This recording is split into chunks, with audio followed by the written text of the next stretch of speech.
Shoulder makes an appearance in the photo. Dana and Bill, good morning to you once again. You're right, this issue will be front and center when the President arrives here in the press briefing room in the next few minutes. You can imagine quite the crowd in here. A lot of focus, of course, will be the President's comments on his plan and his words to tackle a crime rate here in D.C. that he believes is unacceptable. Murders, carjackings, robberies. We have seen all sorts of crimes in D.C. since the pandemic. While numbers appear to peak in 2023, we have seen a dip, but the President still believes that the crime in the district, the nation's capital, is still unacceptable. What do we expect to hear from the President today? One will be whether or not the National Guard will actually be deployed on the streets of D.C. Fox hearing up to 1,000 National Guard officials, troops will be made available, but whether that number holds or if it's rolled out all at once is yet to be seen.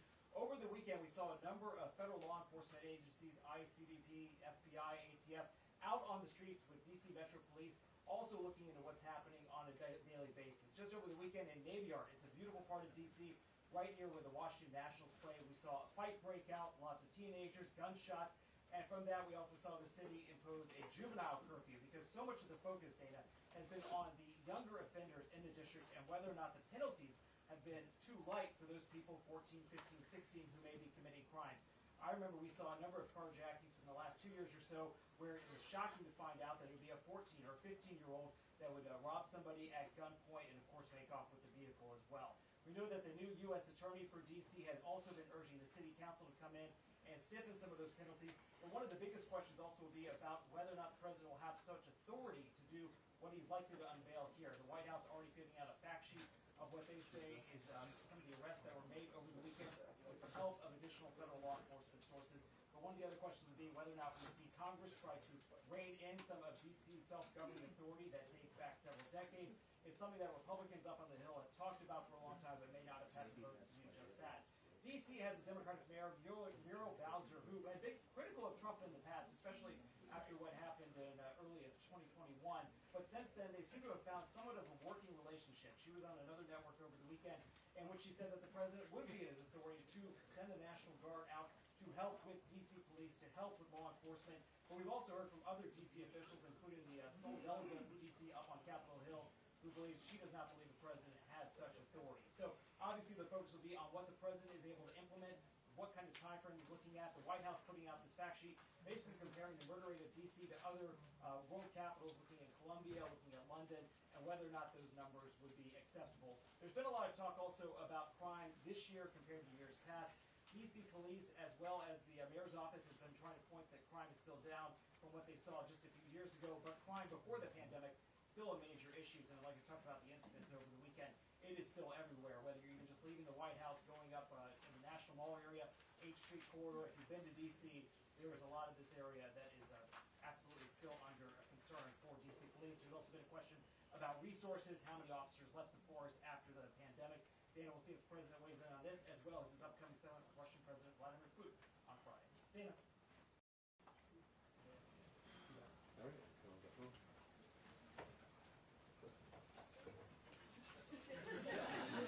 Thank you, guys.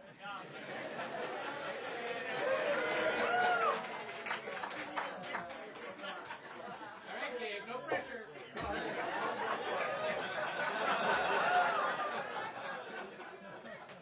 Next. Yeah, next.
about how this deployment of the National Guard might be undertaken. As you said, the administration already deploying nearly 500 federal officers over the weekend and just handing out a fact sheet detailing some of the arrests that they made. But according to DC police data, crime in the district has been 26% since this time last year. Now, there are a lot of questions about has the president considered deploying National Guard troops here?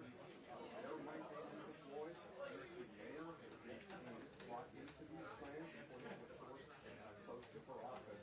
So we're waiting to hear right now, in a few moments, what the president plans to do with that fact sheet handed out by the administration thus far. And a post on social media several hours ago, the president saying that DC will be, quote, liberated today. And I was correspondent as not the only topic that we're expecting to hear from the president. Preparations are underway for the high-stakes meeting between President Trump and Russian President Vladimir Putin on a major unanswered question right now. Will President Zelensky be invited to that summit on Friday in Alaska? And what types of concessions might the Russians be prepared to undertake? The president suggesting that Ukraine might have to cede some territory. Of course, that is something that the Ukrainians have long said that they would not be willing to do. So that, along with many other questions on the board, all that is also reaction to the judge's ruling yesterday.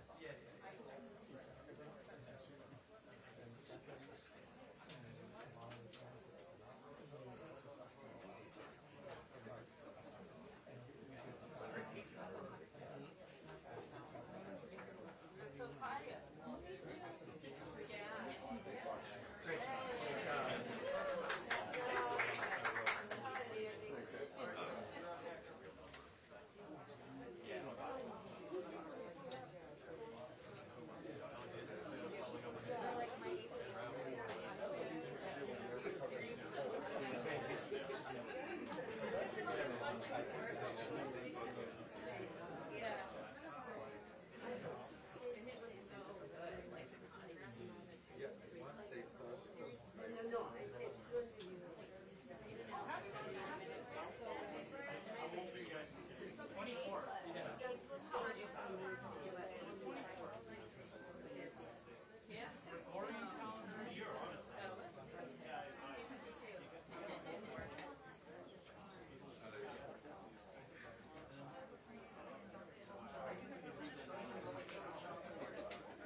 Do they look ready back there? Yeah.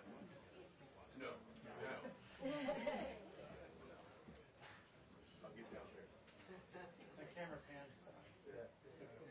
I'm gonna be swinging to cover the whole room. I got you. I'm gonna get that. Get a seat. Yeah, I will. They're not, it's not gonna matter.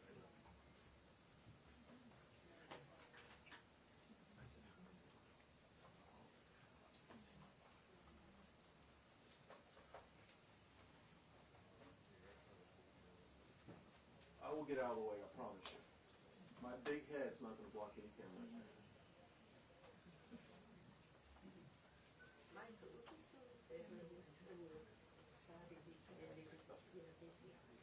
Thank you.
All right. They made no official announcements, so I don't know whatever we heard didn't come from them. So it's still a standby. Thank you very much. Thank you. And everyone will love my second question today that I'm going to ask the president. They're going to love it. Everybody in there will love it. They'll applaud it. That's pretty cool. Whoa. But I was out. I didn't see it. I never know. There was literally something right when I saw it.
Antes, dice, pues lo sí, lo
Got it. I'm off camera. Can you hear me?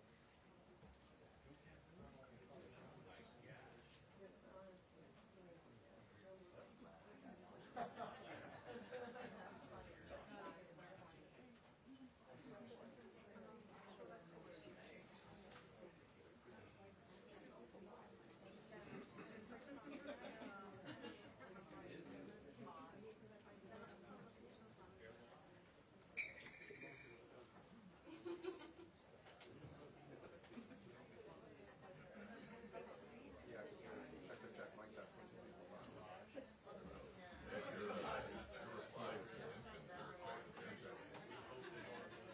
All kinds of personalities down there.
Wow.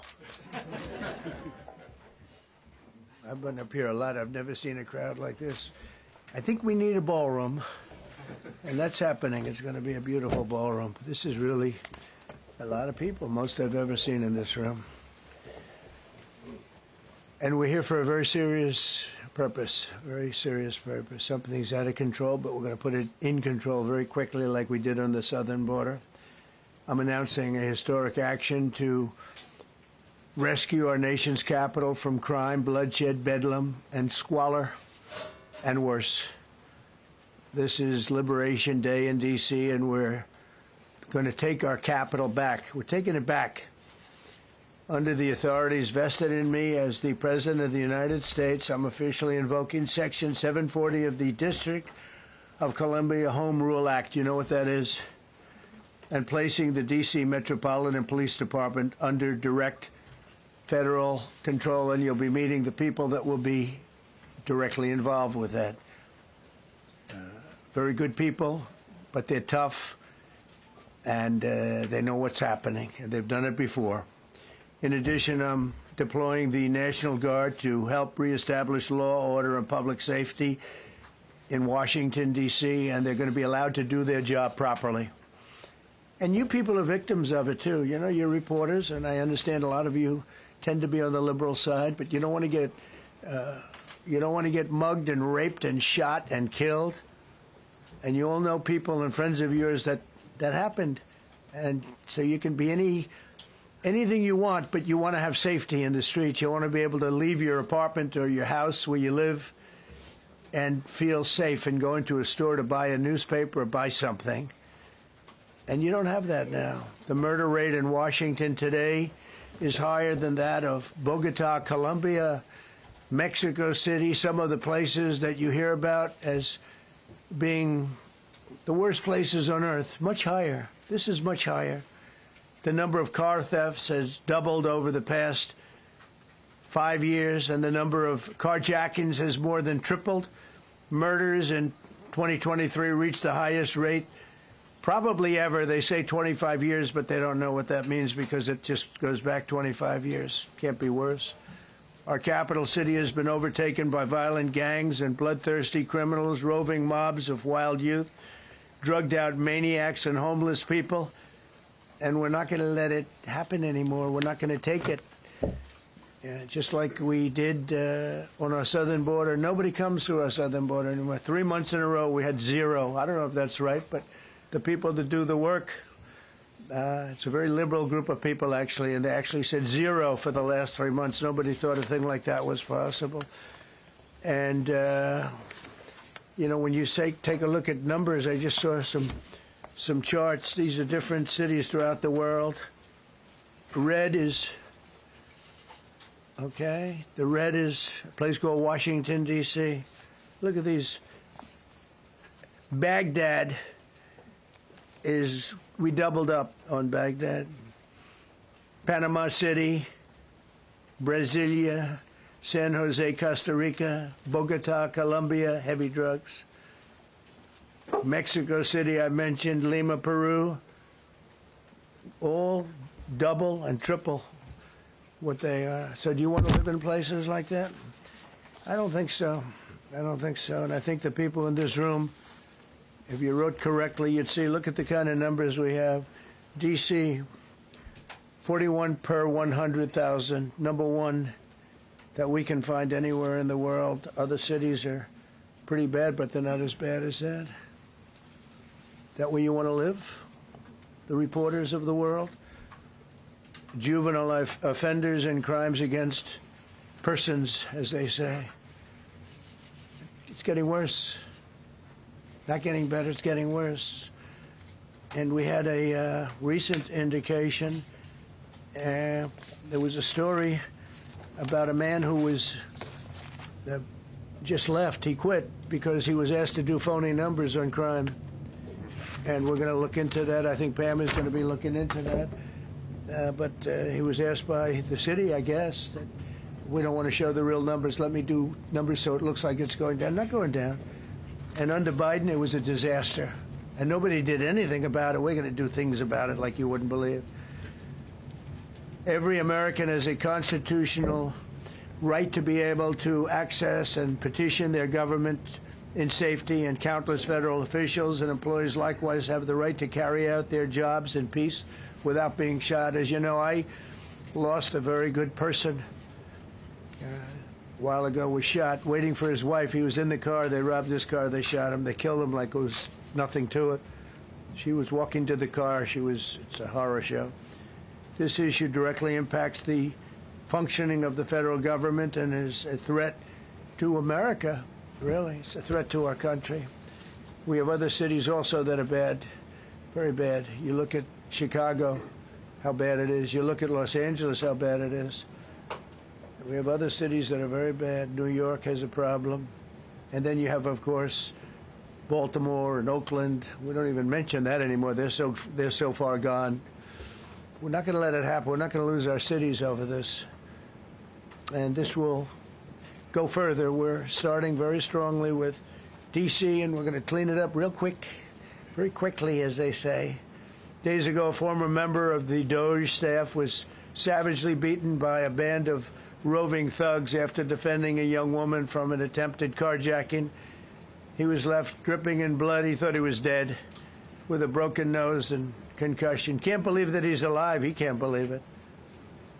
In June, a 21-year-old congressional intern was tragically killed after being hit by a stray bullet in a drive-by shooting.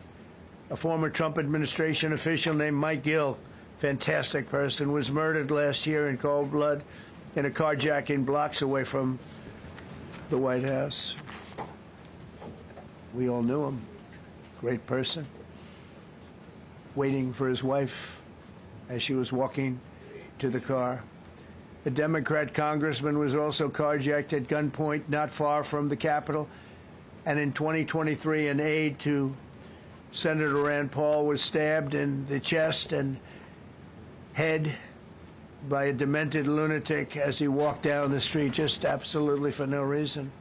Horrifically, last July 4th weekend, a 3-year-old girl was shot in the head and killed while sitting in a car near the Capitol. It's becoming a situation of complete and total lawlessness. And we're getting rid of the slums, too. We have slums here. We're getting rid of them. I know it's not politically correct. You'll say, oh, so terrible. No, we're getting rid of the slums where they live. Caravans of mass youth rampage through city streets at all times of the day. There are ATVs, motorbikes. They travel pretty well. Entire neighborhoods are now under emergency curfews. Just this past weekend, gunfire went through, and you saw that, the Navy Yard. I saw it this morning. They saw that they fought back against law. See, they fight back until you knock the hell out of them, because it's the only language they understand. But they fought back against law enforcement last night. And they're not going to be fighting back long, because I've instructed them and told them whatever happens, you know, they love to spit in the face of the police. As the police are standing up there in uniform, they're standing and they're screaming at them an inch away from their face. And then they start spitting in their face. And I said, you tell them, you spit and we hit. And they can hit real hard. It's a disgusting thing. I've watched that for years, for 3-4 years. I've watched them. The police are standing, and they're told, don't do anything under any such, so and you can see they want to get at it. And they're standing there, and people are spitting in their face, and they're not allowed to do anything. But now they are allowed to do whatever the hell they want. This dire public safety crisis stems directly from the abject failures of the city's local leadership. The radical left city council adopted no cash bail. By the way, every place in the country where you have no cash bail is a disaster. That's what started the problem in New York, and they don't change it. They don't want to change it. That's what started it in Chicago. I mean, bad politicians started it, bad leadership started it, but that was the one thing that's central, no cash bail. Somebody murders somebody and they're out on no cash bail before the day is out. We're going to end that in Chicago. We're going to change the statute. I spoke with Pam and Todd and everybody. We're going to change the statute, and I'm going to have to get the Republicans to vote because the Democrats are weak on crime. Totally weak on crime. They don't know why. They want to stop because they get mugged too. But we're going to change no cash bail. We're going to change the statute and get rid of some of the other things. And we'll count on the Republicans in Congress and Senate to vote. We have the majority, so we'll vote. We don't have a big majority, but we've gotten everything, including the great, big, beautiful bill. Got that done, and that's one of the greatest things that's ever happened to people in this country. They're starting to figure it out, how good it is. Biggest tax cut in history. So many things. But we'll be able to get that done. So, Todd, if you and Pam can draw up things working with the people, we will. I'll get it passed. We'll get it passed with the Republicans. Probably won't get, think of this, probably won't get one Democrat vote because they have no idea what they're doing. That's why they want men playing in women's sports. That's why they want transgender for everybody transgender. And they just got walloped in an election, in a landslide, and they haven't changed one thing. I saw the other day the certain gentleman who was a very well-known politician, Democrat, was fighting like hell that men should be allowed to play in women's sport. They just don't get it. They said it's an 80-20 issue, and I think it's a 97-3 issue. And I don't know who the three are. I've never heard anybody nobody's ever come up to me, sir, you have to let men play in women's sports. You have to do it, sir. Nobody's ever approached me. I don't know where this issue even comes from. Never seen anything like it. But they turned our nation's capital into a sanctuary jurisdiction. That's the other thing. We have to get rid of sanctuary cities as quickly as possible. We're going to do it, too. We have to. Because it's sanctuary for criminals. Releasing illegal alien gang members onto the streets in 2022, nearly 70% of criminals arrested in Washington went unprosecuted. That's not going to happen with the group we have standing aside and standing behind me. And at the Metropolitan Police Department, it's now reached a small number relatively compared to what it was, but it's thousands of people. You know, we have thousands of police. I was told today, sir, they want more police. I heard a number, 3,500 police. That's a lot of police. 3,500. I thought they were going to say, we only have 30 policemen or women. He said, we have 3,500. We need more. You don't need more. That's so many. I never heard. That's like an army. How could you need more than 3,000? It just happened 2 minutes ago. Sir, they've requested more police. Oh, what do they have? About 3,500. I said, 3,500? This is not a big area. It's ridiculous. What you need is rules and regulations, and you need the right people to implement them. And we have the right people here, that I can tell you. Look at the border. Biden said there's nothing you can do. Kamala was the border czar. She never called one of the Border Patrol agents who are great. ICE is great. Never spoke to anybody. Never went there. But she was the border czar. And everybody said it was impossible to fix. I fixed it in 3 months. No, really. I fixed it the first week, but really fixed it over the last couple of months. And, I mean, literally to a point where, as I said, 0 illegals entering our country in the last 90 days. Pretty amazing. It's time for dramatic action. We're going to do the same thing over here. It's going to be a very safe city very soon. We're not looking to take years, because a lot of people die in years. And we've got incredible people in this country, except we have to allow them to do their job. And that we will deliver like nobody's ever delivered before. I actually think it's easy. You know, if you're competent, it's easy. If you're incompetent, it's impossible. But I'm very competent. Last week, my administration surged 500 federal agents into the district, including from the FBI, ATF, DEA, Park Police, the U.S. Marshal Service, the Secret Service, and the Department of Homeland Security. You know, a lot of nations, they don't have anything like that. They got some police, and they're rough police. They don't have DEA, ATF, FBI, Park Police, U.S. Marshal Service, Secret Service, Department of Homeland Security. They got some police, but they're rough police, and they do their job. They don't have crime. We're not going to have crime either. They made dozens of arrests, and that's what starts to happen. Again, cashless bail. Watch what we do with that. Today, we're formally declaring a public safety emergency. This is an emergency. This is a tragic emergency. And it's embarrassing for me to be up here. You know, I'm going to see Putin. I'm going to Russia on Friday. I don't like being up here talking about how unsafe and how dirty and disgusting this once beautiful capital was, with graffiti all over the walls. It's another part of it, by the way, because we're talking about safety, but we're also talking about beautification. We have the most beautiful, potentially, capital in the world. We always had. But people come from Iowa, they come from Indiana, they come and then they get mugged. Not going to happen. Keep coming, because by the time you get your trip set, it's going to be safe again, and it's going to be clean very quickly. We're going to replace the medians that are falling down all over the roads. We're going to replace the potholes. We're going to put a nice new coat of asphalt over the top. No, we don't have to rip the road out and spend 7 years building a new road because they cut everything. Because some designers said, well, we need a 1/4 of an inch more turn for safety reasons. No, we're going to do it right. We're going to get it done quickly.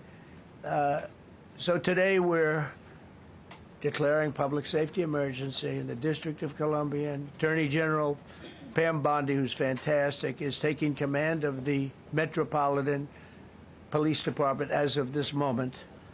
And I'll be making the appropriate notifications to Congress and to the mayor, our new DEA administrator, who's one of the top in the country. He better be Terry. If you're not, I'm going to get rid of you so fast. Terry Cole. Terry, thanks. Very good. We just got him, most highly recommended person. And you'll be designated as the interim federal commissioner of the Metropolitan Police Department. Okay? And you run them tough. They're good. You have a lot of good people. You have people that shouldn't be there. You also have people that shouldn't be there. They got in there because of woke. But you have a lot of great police. And those people are the ones that want to help you. This city will no longer be a sanctuary for illegal alien criminals. We will have full, seamless, integrated cooperation at all levels of law enforcement, and we'll deploy officers across the district with an overwhelming presence. You'll have more police, and you'll be so happy because you'll be safe. When you walk down the street, you're going to see police, or you're going to see FBI agents. We're going to have a lot of agents on the street. You're going to have a lot of essentially military, and we will bring in the military if it's needed. By the way, we're going to have National Guard, but Pete Hegseth will tell you about it. We will bring in the military if needed. People say, "Oh, that's so terrible." He's going to bring in. It's been used many times over the years. I don't think we'll need it. I think we've got so many great people, including the people that are in the police department with proper leadership. They'll immediately begin massive enforcement operations targeting known gangs, drug dealers, and criminal networks to get them the hell off the street, maybe get them out of the country, because a lot of them came into our country illegally. They shouldn't have been allowed in. They come from Venezuela. They come from all over the world. We're going to get them the hell out. They won't be here long. But some of these people, a lot of them, are homegrown criminals. And these are bad people. These are rough people. And this is just a list of some of the people that were given to me today that were criminals removed from the D.C. streets this weekend. They were rough and tough, but we're rougher and tougher. Look at these people here. Nothing, you know. They're not going to be your local school teacher. Look at this guy. He has killed people numerous times. They're not going to be an asset. They will never be an asset to society. I don't care. I know we all want to say, oh, they're going to be rehabbed. It's not going to be rehabbed. I'm going to ask Doug Burgum to come up and say a couple of words because he's in charge, as you know. He's Interior, but he's in charge of the U.S. Park Police. And I've heard so many great things about the Park Police. They're proud of it. They've been there for a long time. Their families oftentimes grow into the roles. They love the country. They love this area. So, Doug, could you say a few words, please? Thank you, Mr. President. On behalf of the U.S. Park Police, this is the oldest federal police force in the nation. They were formed in 1791 by none other than President George Washington. They've got the awesome responsibility of protecting our nation's most sacred monuments. The National Mall, Washington Monument, Jefferson Memorial, Lincoln Memorial, Statue of Liberty, and out west, the Presidio and the Golden Gate area. These folks have tens of millions of visitors a year, the kind of people that President Trump's talking about that come from around the country and around the world to see our sacred and learn about our history and our sacred monuments. They've been doing a fantastic job, but they are so pleased, the rank and file, that President Trump is now allowing them to enforce the law. As those of you that live in the city may know, that the circles and the triangle parks that are spread throughout D.C. are actually federal park property. So the U.S. Park Police also have responsibility for that. These became littered with homeless camps under the Biden administration. All of you saw that. Since President Trump's executive order on March 27th, making D.C. safe and beautiful again, the U.S. Park Police have removed over 70 homeless camps. And President Trump also talked about beautification. They're stopping and enforcing the laws against graffiti on our monuments. They've removed over 80 specific attacks against our history with graffiti on our monuments. So they continue to do a great job, whether it's in their vehicles, on foot, or on the mounted police that you see around the National Mall. And President Trump, they thank you. The rank and file is so happy to be enforcing the law again. Thank you for your leadership, and they're excited about the announcement you're making today. Thank you. Very good. Great job you're doing. Thank you very much. Pete, could you say something about the military, if you would? Well, Mr. President, it's an honor to be here. And at your direction this morning, we've mobilized the D.C. National Guard. It'll be operationalized by the Secretary of the Army, Dan Driscoll, through the D.C. Guard. You will see them flowing into the streets of Washington in the coming week. At your direction as well, sir, there are other units we are prepared to bring in. Other National Guard units, other specialized units. They will be strong, they will be tough, and they will stand with their law enforcement partners. This is nothing new for DOD. As the President noted, at the border, we've got 10,000 troops down there who've been operating in defense cooperation areas, defense zones, where there's zero illegal crossings because of troops on strikers scanning the border. We've been protecting other people's borders for 20 years. It's about time we protect our own, and we're working with ICE and CBP. In Los Angeles, we did the same thing, working with the California National Guard, working with ICE officers. ICE officers deserve to do their job and not be attacked. We will work alongside all D.C. police and federal law enforcement to ensure this city is safe, this city is beautiful, and as I always say about President Trump to the troops, he has their back. And my message to the National Guard and federal law enforcement in Washington is, we have your back as well. Be tough, be strong, we're right behind you. Thank you, Mr. President. I'm going to ask Pam, because she's now, as you heard me say, she's really in charge of a lot of what we're talking about. She's done an incredible job. People are going to start to see the fruits of her labor. And Pam, maybe you could say a few words about what we're talking about here. Sure, President. Let me be crystal clear. Crime in D.C. is ending, and ending today. We are going to use every power we have to fight criminals here. President, thank you for caring about our capital. Families come here every summer. Our museums are free. We have the National Zoo. We have the National Gallery. D.C. should be a place where everyone can come and feel safe. Behind me and to my side, we have some of the best career law enforcement and prosecutors in the country who are ready to take this on. As the President said, Terry Cole is going to be supervising the Metro Police Department. Gaddy Serralta, our U.S. Marshal, is going to be supervising command and control, the entire operation.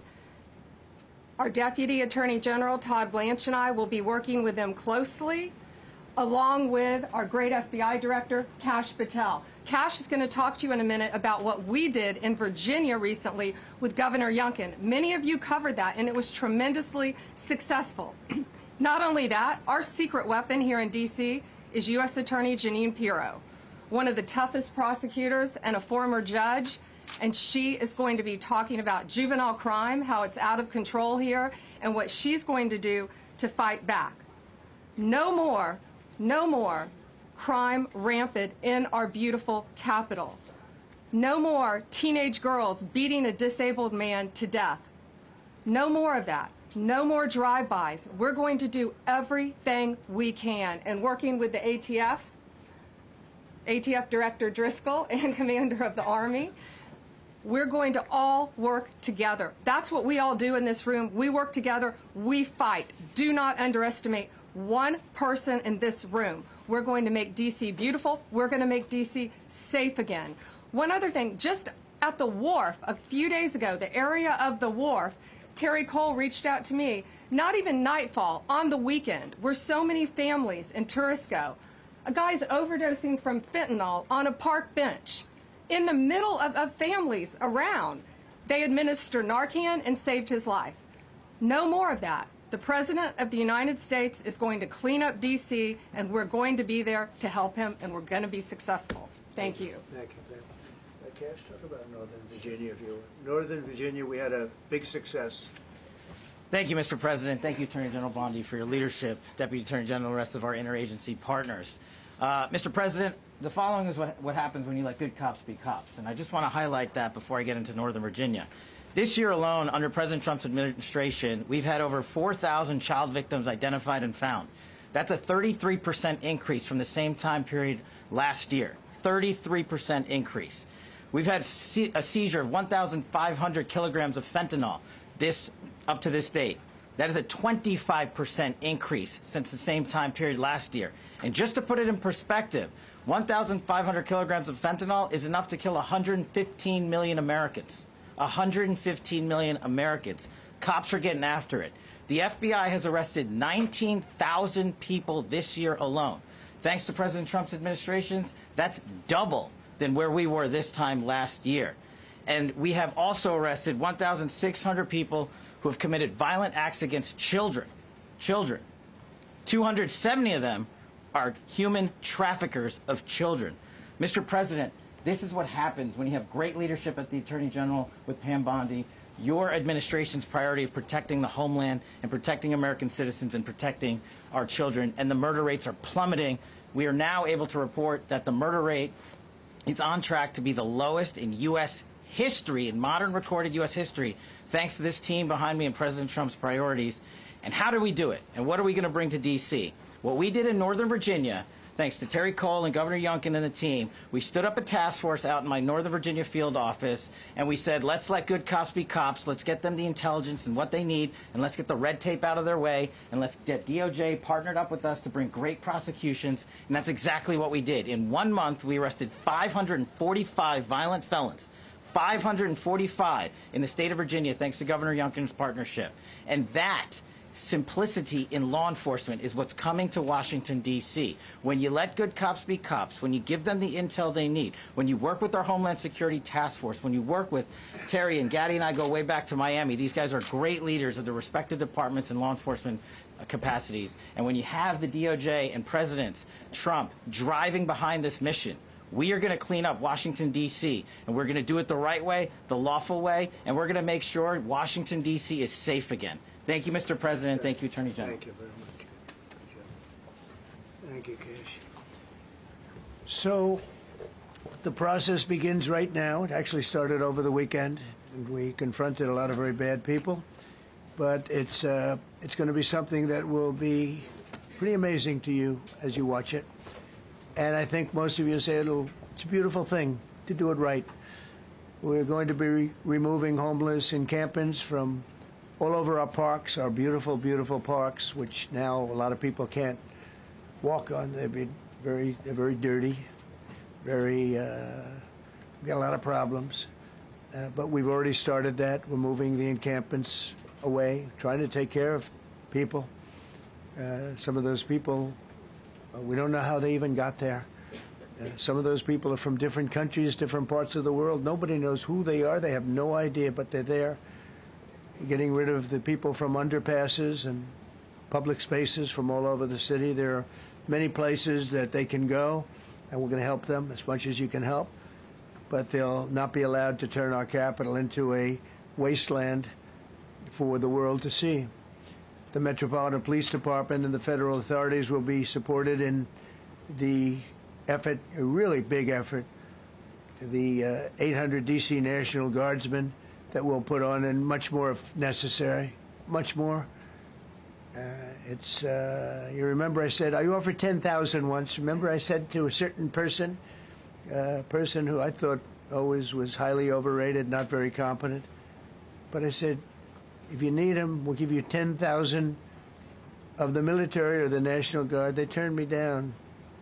But if necessary, we're going to move service members directly to joining the Guardsmen, and that'll take place very rapidly, and that'll be done in conjunction with Pam and with Pete and everybody else. Washington, D.C. should be one of the safest, cleanest, and most beautiful cities anywhere in the world, and we're going to make it that. We're going to make it safe. We're going to make it smart. We're going to make it beautiful, so beautiful. Some of the buildings, we're going to add to it. You see what we've done at the White House. White House is a whole different building. I do that in my part-time because it's a natural instinct as a real estate person. I was very good at that, and I was very good at fixing things up. I like fixing things up. You see what's happening. The marble floors are being reinstalled, renovated, fixed. The whole place is becoming very beautiful. We're going to be adding a magnificent ballroom, most beautiful ballroom, I think, anywhere. We need it. I would have certainly loved to have had it today. I think we would have filled it up. A lot of you are standing outside, can't get in this room. I have never seen the room like this, which tells me that you want to talk about, I mean, this was a D.C. news conference. It tells me that you want to talk about crime in D.C. and beautification of D.C., but I'm going to put that's easy. And I think, frankly, fixing the crime with the pros, fixing the crime is easy, too. A person who I've known for a long time, and she's been incredible. She was a fantastic, one of the best ever district attorneys in New York. She was in Westchester, and she became a judge, very successful judge. And then she went into showbiz because she was such a good DA and such a good judge, tough judge, but fair, always fair. Nobody ever complained about that, but she was tough.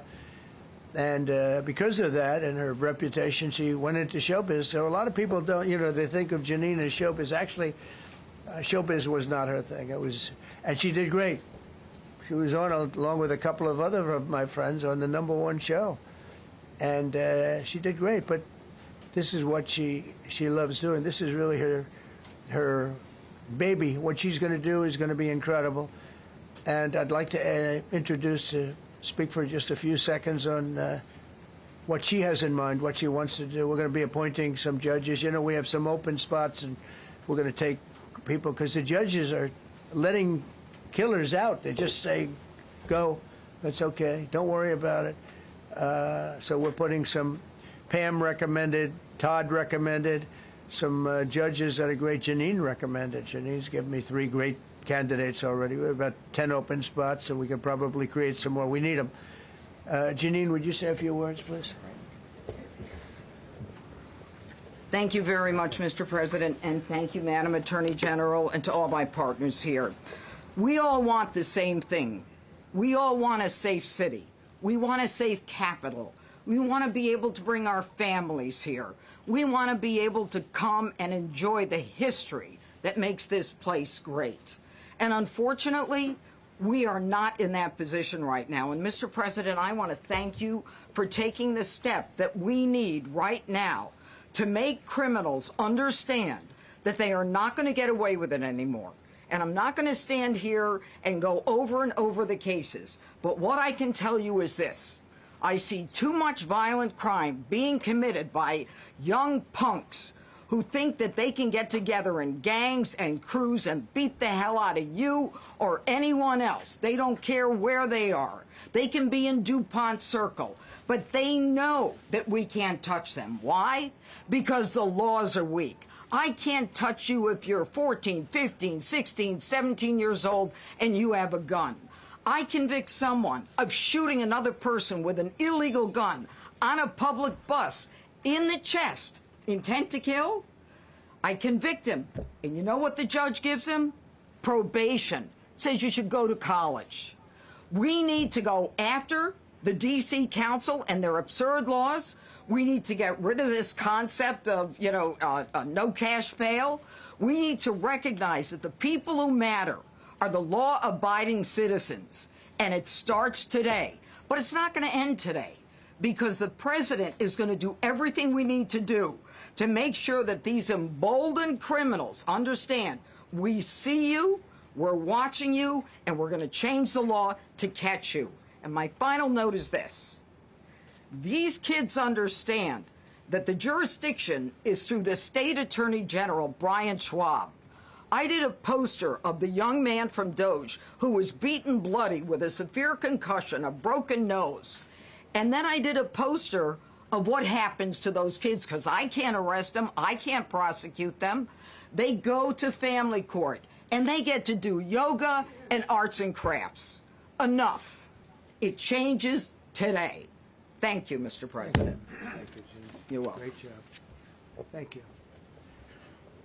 If I could, I just signed some executive orders. I'd like to have Will please come up, and we'll let the people know what we signed. Do you want to put them down? Yes, sir. Go ahead.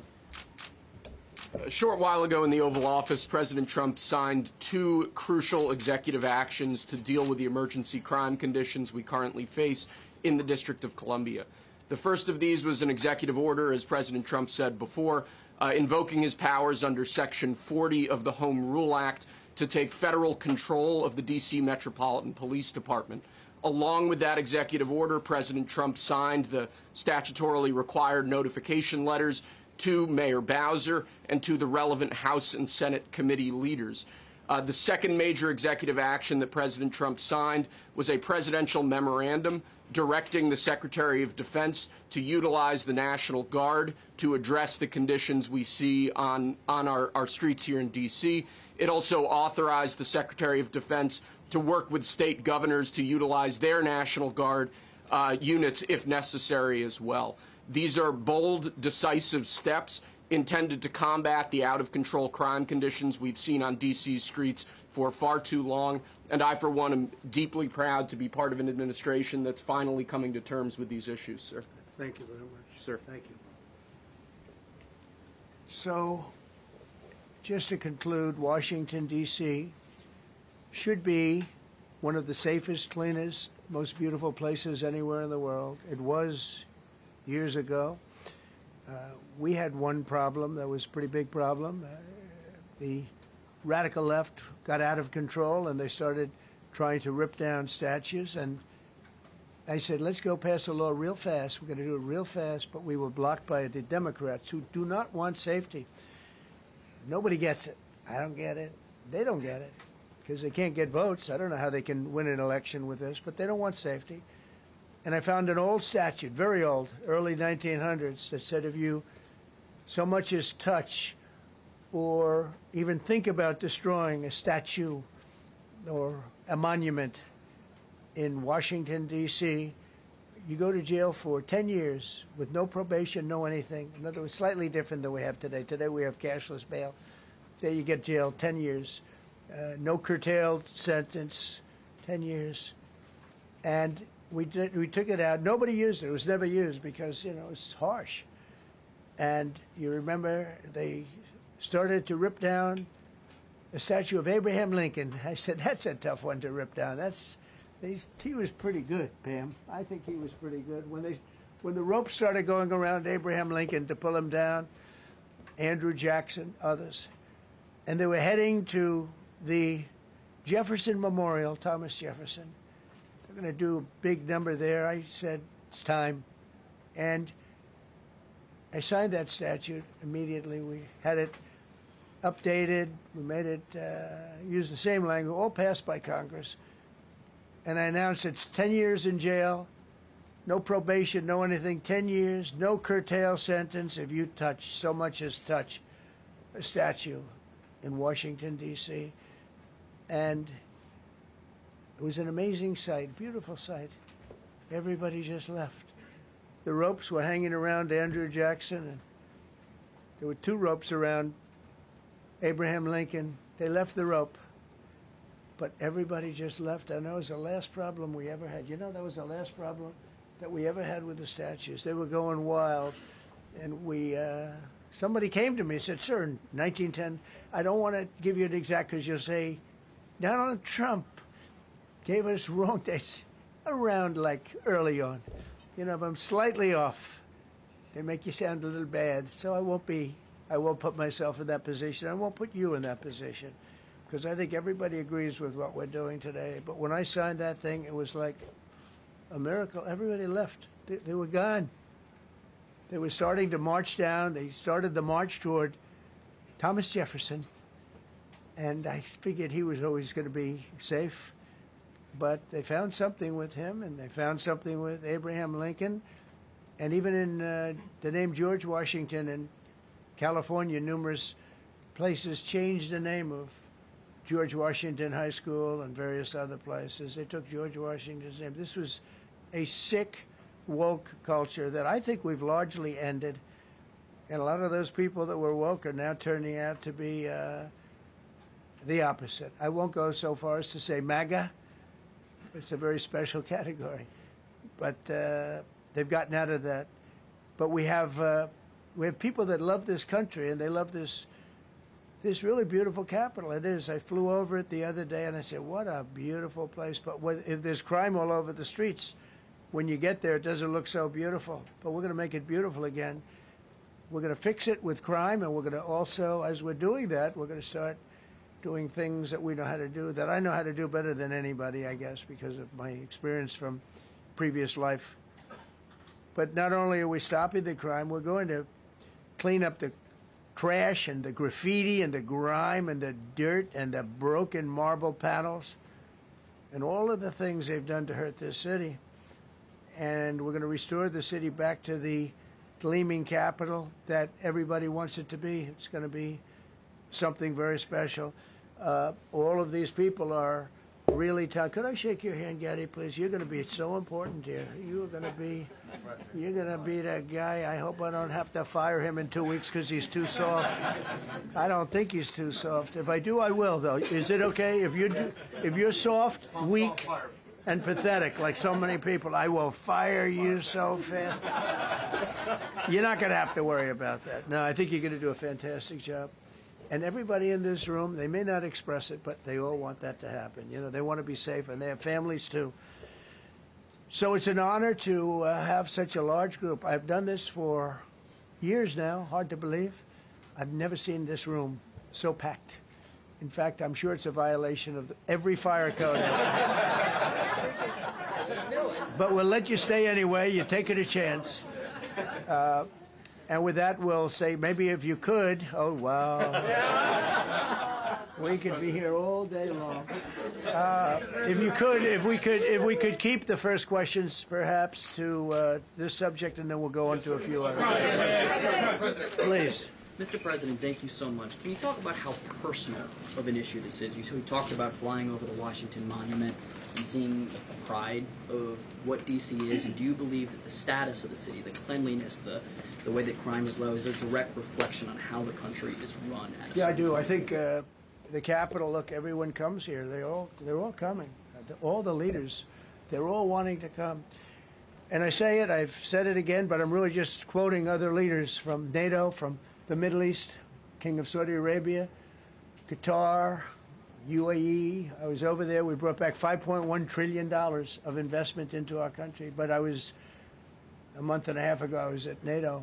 We had a great thing. They agreed to put up 5% instead of 2%. 2% they didn't pay, 5% is already paid. We had a great meeting, and they all said the same thing. They said our country was dead. They thought our country was gone. 1 year ago, they said your country was dead. And now you have the hottest country anywhere in the world. We do. We have the hottest country in the world right now. The tariffs have helped. It's given us not only the money, it's billions, trillions of dollars of money, but it gives us great power over enemies. We solved 5 wars with Pakistan and India. We just solved one. Azerbaijan and, as you know, and Armenia. A war was raging for 37 years. And the 2 leaders got up and they said, we never thought this would be solved. Russia tried to solve it. They all tried to solve it. It was a very tough situation, but we got it done and got it done. And I said to the 2 men, I said, are you guys friends? And they had a hard time. They've been killing each other for 37 years, right? One was there 5 years, one was there for 22 years. He said, my whole life I've been fighting this war. and you got it solved. But we did many of those. We did in the Congo and Rwanda. That's been going on for 30 years. 8 to 9 million people killed that they know of, but it was raging, and we got that solved. We got a lot of them done. It's a great honor. But you want to have, when they come, the leaders come to our country to sign documents that the war is over or whatever, or for other reasons. They come for trade. And you want them to come through so beautifully. You ride down those roads, everything should be perfect. You shouldn't have medians falling down into the roadway. Median, you know, the metal things that are always, somebody had a great lobbyist, because I've never seen them look good. I've been looking at those things with the little, right? They're always broken and bad, but here they're really bad. And we're going to either put new or fix it, and it's not expensive. It's not really expensive. And we're going to fix our roads a little bit. We're going to clean up our sidewalks. You have countries where every Saturday the people go out and they wash their sidewalks in front of their stores or their houses. They scrub their sidewalks. So we aren't quite at that level yet, I don't think, Gaddy. We're not quite there yet, but maybe we will. They go out and they scrub. I think it's so beautiful to hear that and to see those stories. But we're going to make it clean. But just to finish with your question, it's a very, very strong reflection of our country. And when they see a bad city, you know, my father always used to tell me, I had a wonderful father, very smart, and he used to say, son, when you walk into a restaurant and you see a dirty front door, don't go in, because if the front door is dirty, the kitchen's dirty also. Same thing with the Capitol. If our Capitol's dirty, our whole country is dirty, and they don't respect us. So it's a very good question, actually. Mr. President, sorry. Question for you on the specific issue. Do you expect more cities to follow DC's path if this goes through? So the idea is that Chicago, LA, San Francisco, would they expect similar action to what we've seen in DC?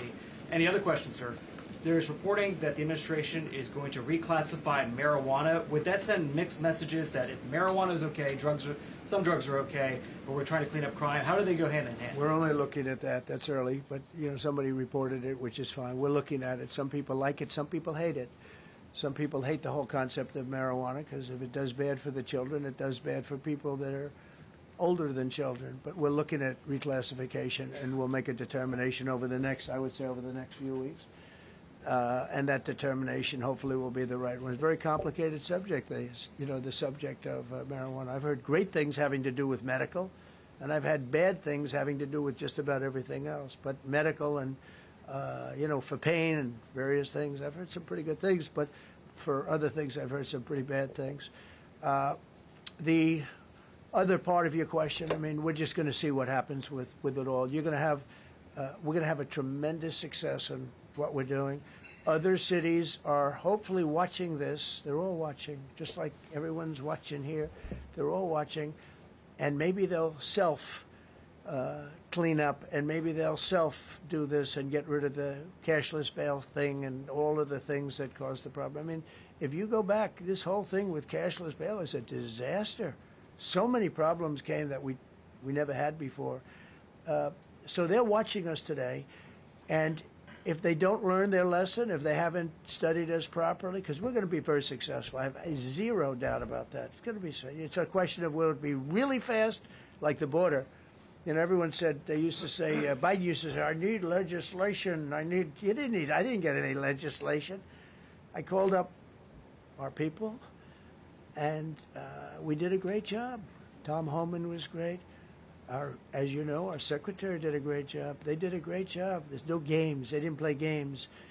And we're going to have the same thing here. But then I'm going to look at New York in a little while. Let's do this. Let's do this together. Let's see. It's going to go pretty quickly. And if we need to, we're going to do the same thing in Chicago, which is a disaster. We have a mayor there who's totally incompetent. He's an incompetent man. And we have an incompetent governor there. Pritzker's an incompetent. His family threw him out of the business, and he ran for governor. And now I understand he wants to be president. but I noticed he lost a little weight, so maybe he has a chance. You know, you never know what happens. But Pritzker's a gross incompetent guy, thrown out of the family business. But when I look at Chicago and I look at L.A., if we didn't go to L.A. 3 months ago, L.A. would be burning like the part that didn't burn. If he would have allowed the water to come down, which I told him about in my first term, I said, you're going to have problems. Let it come down. We actually sent in our military to have the water come down into L.A. They still didn't want it to come down after the fires. But that was it. We have it coming down. But hopefully L.A. is watching. That mayor also. The city's burning. They lost like 25,000 homes. I went there the day after the fire. You were there. And I saw people standing in front of a burned down home. It was, their homes were incinerated. They weren't like, even the steel was literally, it was all warped and literally disintegrated because of the winds and the flame and the whole thing, like a blowtorch. They were standing on this beautiful day, maybe a couple of days after. We gave it a little time because what they had suffered. Almost 25,000 homes. And you see what's happening now. They didn't give their permits. I went to a town hall meeting. I said, we're going to get you the federal permits, which are much harder. Almost immediately. Lee Zeldin is a star. He did an incredible job. They have all their federal permits. They don't have their city permits. And the mayor said to me, we think we could have them in 2 years. I was walking down the street, and I met with firemen and police. And I was saying hello to many people that were standing in front of their homes with yellow tape. You can't go in. You can't go onto the lot. And those people wanted to start rebuilding their homes then and there. And the mayor said, we should be able to get them the permits within 2 years. I said, that's a shame. 2 years? Are you kidding? I'm going to get them the federal permit like almost immediately. 2 years. And she roared back, well, maybe 1 year. The place was booing her out of the place. They don't have their permits to build their homes. And now they're talking about putting, this is among the most beautiful areas was in the country. Now they're talking about putting low-income housing there. Can you believe this? I love low-income housing. I made money with low-income housing. I built low-income housing. I know more about low-income housing and luxury housing. I know about everything real estate. They want to replace some of those homes with low-income housing. They haven't gotten their permits yet. We've gotten all the federal permits, which are much tougher to get, and it was done almost immediately through Lee Zeldin and Federal Environmental. And I watched the other day, those people are angry. And now, you know, they had tremendous, they loved that area. They loved the whole big area, different places, but they loved it. It was all luxury stuff and beautiful stuff, and some wasn't that luxury, but the level of love for that neighborhood, their neighborhoods, was incredible. And you know what? I watch people on television, they want to go, they want to leave. They've lost their spirit, they've lost their heart, because the mayor's incompetent. And Gavin Newsom is incompetent. He's got a good line of bullshit, but that's about it. He's incompetent. And you have Los Angeles is, you know, it's amazing. You know, I called, the first thing I did, I got the Olympics to go there. I was the one that got it. And by a rare thing that happened, I'll be the president. I was very upset because I got the Olympics there, and I said I won't be president when it comes. But bad things happened, and illegal things happened, really illegal things happened. Now it turns out one good thing was I'm going to be the president for the Olympics for 2050, for 250, which is going to be fantastic, and also for the World Cup. So we have a lot of good things, and I hope 250 is going to be the 250th anniversary is going to be the best. But when I looked at those people, and I saw last night on television that they still don't have their permits, it's a disgrace what's happened in Los Angeles. Thank you. The China tariff deadline is tonight. Do you plan to extend that? We'll see what happens. China's been, we've been dealing very nicely with China, as you probably have heard. They have tremendous tariffs that they're paying to the United States of America. And we'll see what happens. They've been dealing quite nicely. The relationship is very good with President Xi and myself. President, you mentioned your upcoming meeting with President Putin. Can you tell us what you hope to get out of that and whether you'll consider inviting President Zelensky to join? So you have to understand, this is a war that should have never happened. This is a war that wouldn't have happened if I were president. It would have never happened. It was the apple of his eye. I got along very well with President Putin. But if you look, under President Bush, they took a lot of territory. Under President Obama, they took a lot of territory. Under Biden, they essentially took the whole thing. You know, it's just a question of time. Under Trump, you know what they took? Nothing. Nothing. I was the one that said, you can't build your pipeline. That was half built. I came in, I stopped the pipeline. It's called Nord Stream 2. Nobody knows that, you know. Nobody ever heard of Nord Stream 2. You might have not even heard it. Biggest pipeline in the world. I stopped it. I was not a friend of Russia, but I got along well with Putin. It's always good to get along with other countries if possible, but that doesn't mean you roll over like Biden did. Biden came in and he immediately approved the pipeline. I couldn't believe it. Then they say Trump wasn't tough on Russia. I wasn't tough. I was the toughest. Putin said, if you're not tough, I would hate like hell to see you visit. I stopped the biggest economic development job, the biggest job that Russia had ever built. I stopped it. It was dead. And this low IQ president came in and he let them build a pipeline and supply oil and gas all over Europe, you know. So this is really a feel-out meeting a little bit. And President Putin invited me to get involved. He wants to get involved. I believe he wants to get it over with. Now, I've said that a few times, and I've been disappointed because I'd have like a great call with him, and then missiles would be lobbed into Kiev or some other place, and you'd have 60 people laying on a road dying. I said, that's cold, that's cold. But it's a violent war. 5,000 to 7,000 people a week are dying. And you know, there's nobody from here. They're all Russian and Ukrainian people, and some people from the cities, much smaller number, but still, those missiles do damage and they kill a lot of people, but mostly soldiers. And they're young soldiers, although in the case of Ukraine, they're getting much older. They're drafting 60-year-olds now.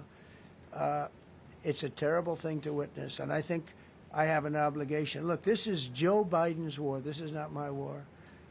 I made a deal with NATO a month ago. You covered it very accurately, actually. We don't pay anything anymore. You know, we're not paying anything. They are buying things from us, and NATO is paying us. I got it raised from 2% of GDP to 5%. And they're paying us for everything that we send. We're not paying. But Biden approved $350 billion. Europe has spent $100 billion. The money that's been spent and the death is incredible. It's the worst thing that's happened, by far the worst that's happened since World War II. So I'm going in to speak to Vladimir Putin. And I'm going to be telling him, you got to end this war. You got to end it. And he wasn't going to mess with me.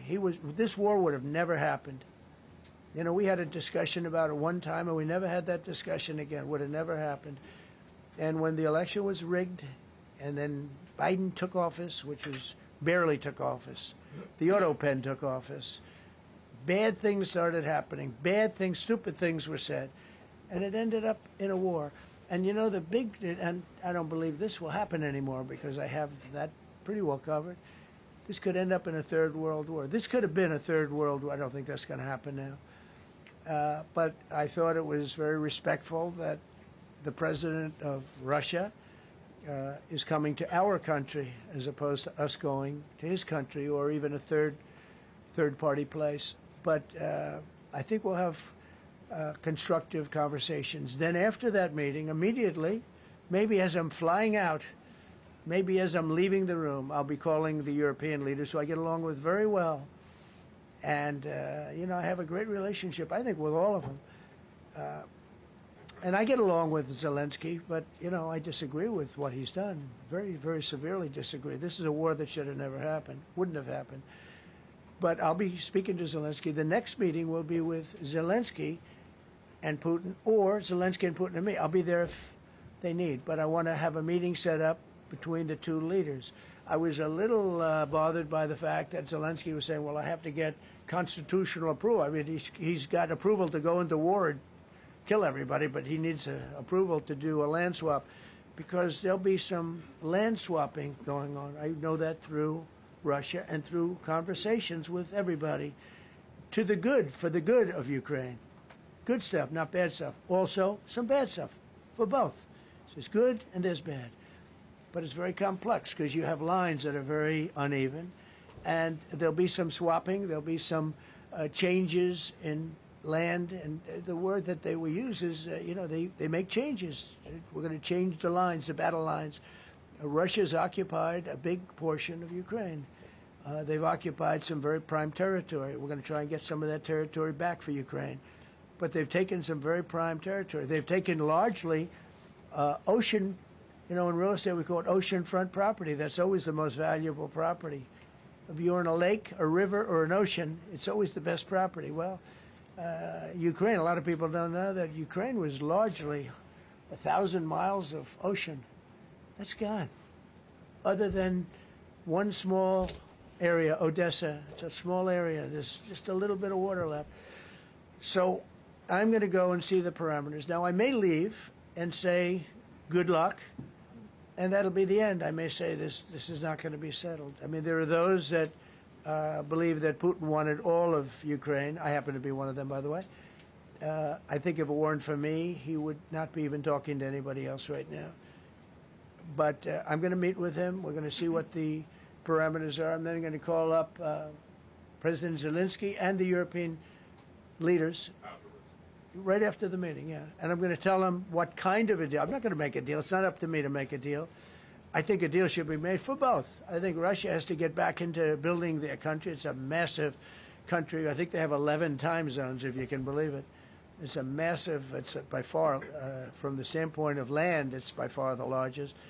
They have tremendous potential in Russia to do well. They're not doing well. Their economy is not doing well right now because it's been very well disturbed by this. It doesn't help when the President of the United States tells their largest or second largest oil buyer that we're putting a 50% tariff on you if you buy oil from Russia. That was a big blow. And then they say, gee, he wasn't so tough. Nobody else would have done that. And I haven't stopped there. I mean, look, I was all set to do things far bigger than that, but I got a call that they'd like to meet, and I'm going to see what they want to meet about. I'd like to see a ceasefire. I'd like to see the best deal that could be made for both parties. It takes two to tango, right? So ultimately, I'll have a meeting next week. I had a great relationship with him, considering the fact that, I was not nice to him because of the pipeline. I ended the pipeline. I also gave the javelins. Do you ever hear of a javelin? Javelin is called a tank buster. They say that Obama gave them sheets and I gave them javelins. If it weren't for me, all those tanks that were destroyed at the first days of the war because the tanks got stuck in the mud, some commander made a better they would have been in Kiev in 4 hours going down the highway. But a Russian general made a brilliant decision to go through the farmland instead. And they just had torrential rains, and the rains were so bad, and it was mud, and those tanks got stuck in the mud. I don't know who that general is, but knowing Vladimir, he's probably not around any longer because all those tanks were stuck in the mud, and they went along with the javelins. I gave them the javelins. You know that, right? I gave them javelins. They gave them sheets. But I'm going to meet with President Putin, and we're going to see what he has in mind. And if it's a fair deal, I'll reveal it to the European Union leaders and to the NATO leaders and also to President Zelensky. I think out of respect, I'll call him first. And then I'll call them after. And I may say, lots of luck, keep fighting. Or I may say, we can make a deal. If not, I will tell you this. I've seen a poll coming out of Ukraine. 88% of the people would like to see a deal made. And if you go back 3 years, everybody was gung-ho for war. Everybody's gung-ho for war until you have it. It's an amazing thing. I had it with a couple of countries where I couldn't get a deal done with one particular country. And I just couldn't. The guy's great. He's a friend of mine. Great. Good leader. Tough as hell. I couldn't get the deal done. And then he went into war for a short period of time. You know where I'm talking about. First term. And it was nasty. Guys being killed all over the place. And he went through 1 week of war, and I was able to get the deal done. He said, this is nasty. Yes, please. Yeah, just to follow up on what you were saying there. First of all, Volodymyr Zelensky is not invited on Friday? He wasn't a part of it. I would say he could go, but he's gone to a lot of meetings. He's been there for 3.5 years. Nothing happened. And what is the definition? I mean, do you want somebody that's been doing this for 3.5 years What's the definition of a good deal? I'll tell you after I hear what the deal is, because there could be many definitions. You know, you're talking about a very large and complex situation. Now, I tell you, the war that I just settled with Azerbaijan and with, as you know, and Armenia was almost as complex as this one, having to do with routes, trade. Meeting on Friday with Vladimir Putin. Well, we're going to have a meeting with Vladimir Putin, and at the end of that meeting, probably in the first 2 minutes, I'll know exactly whether or not a deal can be How will made. you know that? Because that's what I do. I make deals. Yeah, please, go ahead. Yeah, thank you, Mr. President. I'm going to ask you two questions, one about China, one about Russia, if I could. On China, your administration agreed to send the most advanced or advanced NVIDIA and AMD chips. No, obsolete. No. Obsolete chip. Well, and then 15% of the profits. You mean the 20s? No. This is an old chip that China already has. And I deal with Jensen, who's a great guy, and NVIDIA. The chip that we're talking about, the H20, it's an old chip. China already has it in a different form, different name, but they have it. Or they have a combination of two will make up for it, and even then some. Now, Jensen's a very brilliant guy, and Jensen also has a new chip, the Blackwell. Do you know what the Blackwell is? The Blackwell is super duper advanced. I wouldn't make a deal with that, although it's possible I'd make a deal, a somewhat enhanced in a negative way Blackwell. In other words, take 30% to 50% off of it. But that's the latest and the greatest in the world. Nobody has it. They won't have it for 5 years. But the H20 is obsolete. You know, it's one of those things. But it still has a market. So I said, listen, I want 20% if I'm going to approve this for you, for the country, for our country, for the U.S. I don't want it myself. You know, every time I say, like 747, I want, yeah, for the Air Force. So I just wanted, so when I say I want 20, I want for the country. I only care about the country. I don't care about myself. And he said, would you make it 15? So we negotiated a little deal. So he's selling a essentially old chip that Huawei has a similar chip, a chip that does the same thing. And I said, good, if I'm going to give it to you, because they have a, they have a stopper, what we call a stopper, not allowed to do it. It's really known as a restrictive covenant. And I said, if I'm going to do that, I want you to pay us as a country something, because I'm giving you a release. I released them only from the H20. Now, on the Blackwell, I think he's coming to see me again about that. But that will be a unenhanced version of the big one. Like, I don't know if you know it, we will sometimes sell fighter jets to a country, and we'll give them 20% less than we have. You know what I mean, right? That's the same. So on Russia, do you see a time, Mr. President, when there could be normal trade between the U.S. and Russia? Should your meeting go well? Should there be peace? I do, yeah. Russia has a very valuable piece of land. If Vladimir Putin would go toward business instead of toward war, it's a warring nation. That's what they do. They fight a lot of wars. A friend of mine said Russia's tough because they just keep on fighting. They beat Hitler, so did we. And they beat Napoleon. They've been doing this for a long time. I asked a question to a very, very smart man that some people like and some people don't like. Viktor Orban, right? From Hungary, the head of Hungary. And he's in that same area and knows the two countries very well. I said, this was before Biden didn't do anything to get us out of it. He could have gotten us out of that. It would have never happened. I said, so can Russia be beaten by Ukraine? He looked at me like, what a stupid question. He said, Russia's a massive country, and they win their country, and they win their life through wars. They fight wars. That's what they do. He said, China beats you with trade. Russia beats you with war.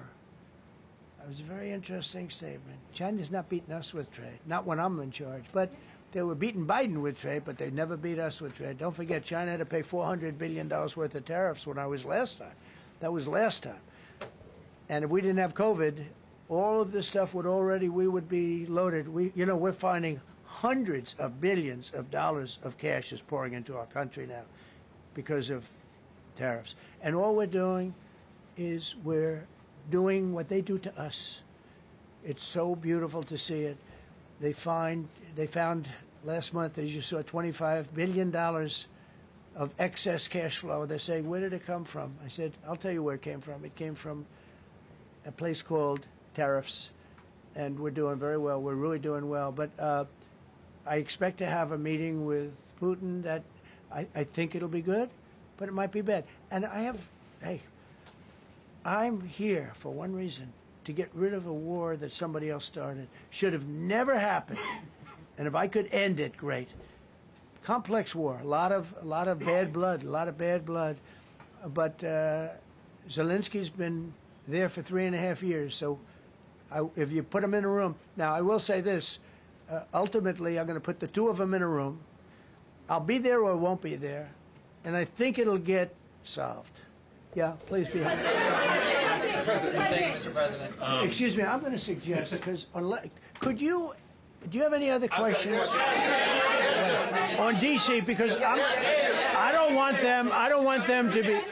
Wait. These are incredible people. I don't want them to be standing up here on subjects. Does anybody have a question of them? And then you guys can leave. Okay, a question, Brian, go ahead. Thank you, Mr. President. All right. And by the way, this is only on D.C., and then they're going to leave because it's unfair to have them stand up here all day long. I agree. Brian. I've got two questions for you. First, about D.C.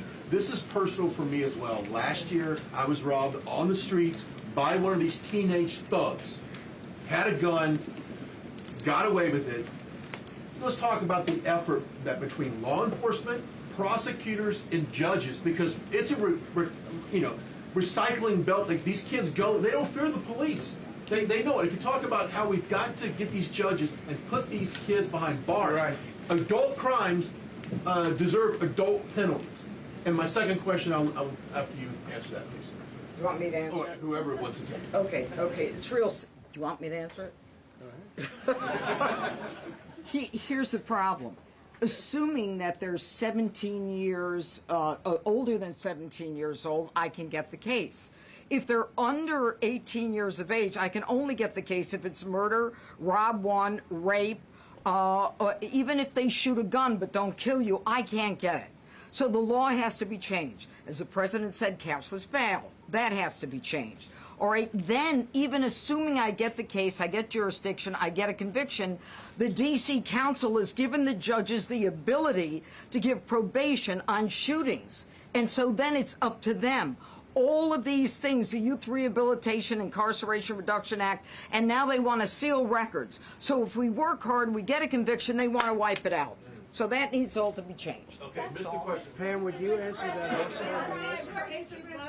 Yeah, and just back to that topic, let's be clear though, we're going to charge them and we're going to track every single thing they do throughout every step of the court process and report back to you and let all of you know what's happening to them, because the people who are prosecuting them, the judges who are trying them, they also need to be held accountable. Mr. President, you also made a comment. This is the most people we've ever seen in this briefing. I've never seen ever, right? I've never seen any. Where's Caroline? Where's my superstar? Caroline. Is Caroline in the back?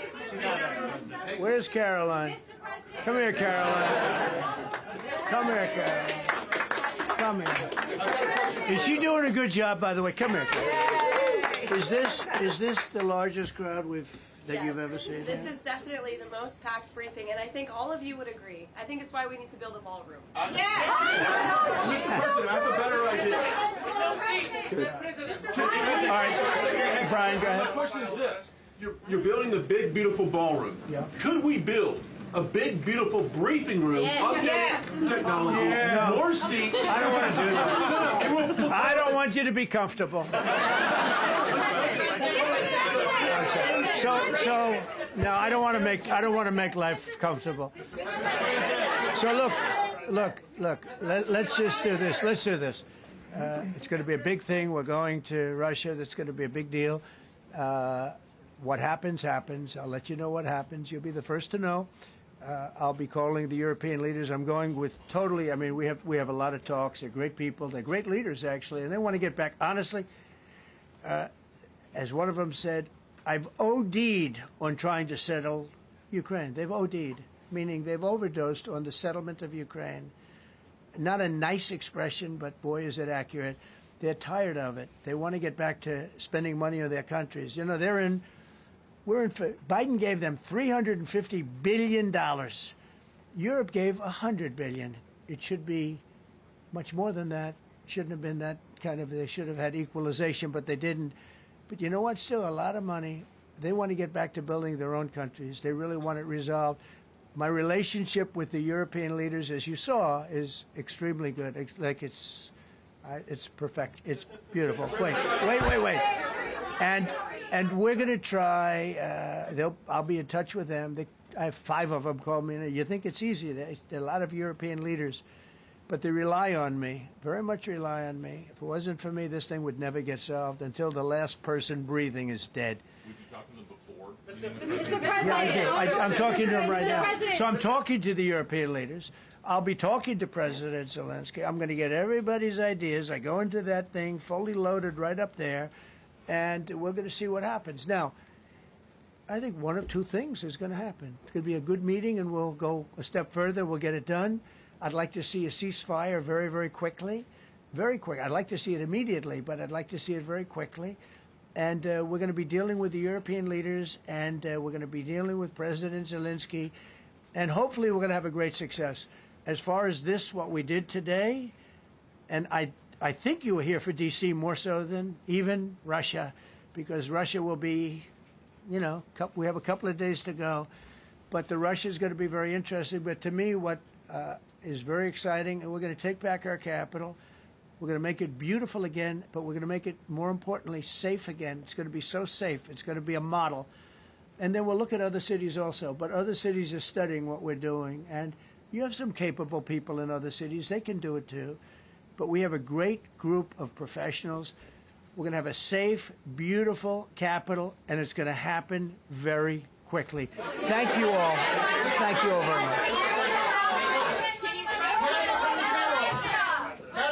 Should the Justice Department appeal the Epstein decision today, Mr. President? How long will the takeover of D.C. police last?